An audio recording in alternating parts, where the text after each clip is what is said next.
做國恩寺，係六祖慧能出世同埋圓寂嘅一個地方嚟嘅嚇。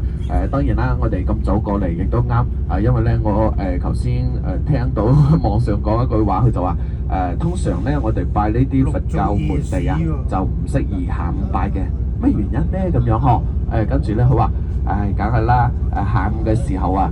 好多人去早上去拜，下午嘅時候嗰啲佛祖啊，聽呢個祝福，聽嗰個許願咁樣都聽到比較疲勞啦。所以嚟講咧，下午嘅話佢都聽唔到咁多嘢啦，所以咧就早上拜比較合適啲。所以我哋講笑唔講下，但係咧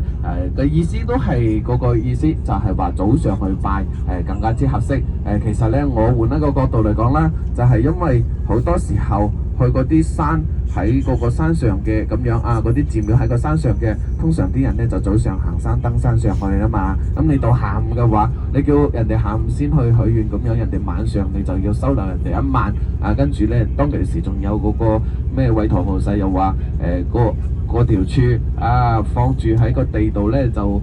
又冇得食又冇得住，要擳起上嚟拎起上嚟嘅時候先有得住，冇得食或者有得食冇得住，要篤起上天嗰啲先又有得食又有得住啊嚇。當然啦，呢個都係一個比較叫做一方嘅講法，一方嘅講法我有時都係聽翻嚟嘅嚇，但係